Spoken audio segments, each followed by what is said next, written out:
പ്രകാരങ്ങളിൽ മനോഹരം യാഹ്വേ നിന്റെ ആലയം എന്തൊരാനന്ദം തവ പ്രകാരങ്ങളിൽ. அன்பானவர்களே, இந்த கட்டடத்தை இந்த நாளில் என் முகத்தோடு இது கர்த்தருக்கு பரிசுத்தம். இது தேவனுடைய வீடு எனவும் தேவனுடைய உன்னத பாதனையிடம் படுகிற ஸ்தலம் எனவும் அறியப்படும். ஆகவே இந்த பூமியில் கர்த்தர்களுக்கு தன் அதிகாரத்தின்படியும் அபிஷேகத்தின்படியும் அந்த பிள்ளைகள் கேட்டுக்கொண்டதன்படியும் பிதா குமாரன் பரிசுத்த ஆவியின் நாமத்தில் இந்த நிமிஷம் முதல் இந்த ஆலயத்தை இந்த பூமியில் இந்த பிள்ளைகளுக்கு கொடுத்த இந்த ஆராதனை ஸ்தலத்தை பிதா குமாரன் பரிசுத்த ஆவியின் நாமத்தில் இதை திறந்து வைக்கிறேன். இந்த நிமிடம் முதல் உன்னதமானவருடைய பாதம் இந்த ஆலயத்தில் பட்டிருக்கிறார். கர்த்தருடைய மகிமை இதற்கு முன் சொல்கிறார். இதை ஒருவன் ஒருபோதும் அவை அடைப்பதில்லை என்று வாக்குப்பட்டிருந்த கர்த்தர் இந்த பூமியில் இந்த பிள்ளைகளுக்கு கொடுத்த இந்த ஆராதனை ஸ்தலத்தை பிதா குமாரன் பரிசுத்த ஆவியின் நாமத்தில் இதை திறந்து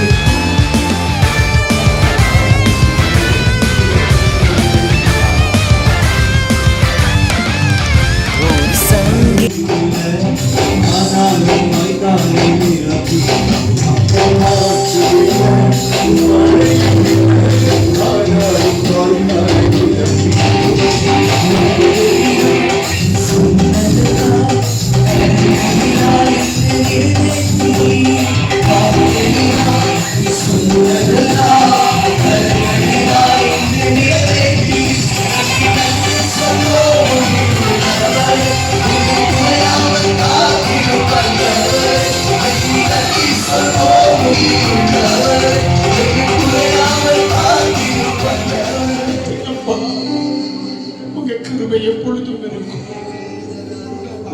கேட்கிறது அவனுக்கு கொடுக்கப்படும் என்று, என் மகிமை அவனை விட்டு விலகாமல் இருக்கும் என்று நீ அவனுக்கு சொல். என் கண்களும் இருதயமும் இனி அவனோடு இருப்பதை பேசும்.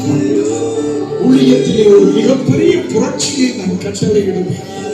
இன்று முதல் நான் உன்னை ஆசீர்வதிப்பேன் என்று சேனைகளின் கர்த்தர்களுக்கு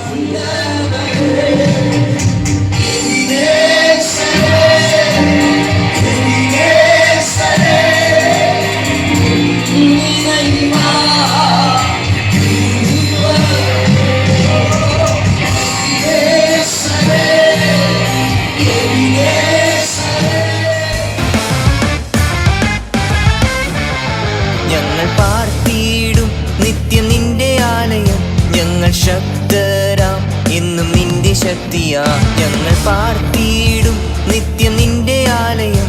ഞങ്ങൾ ശക്തരാം.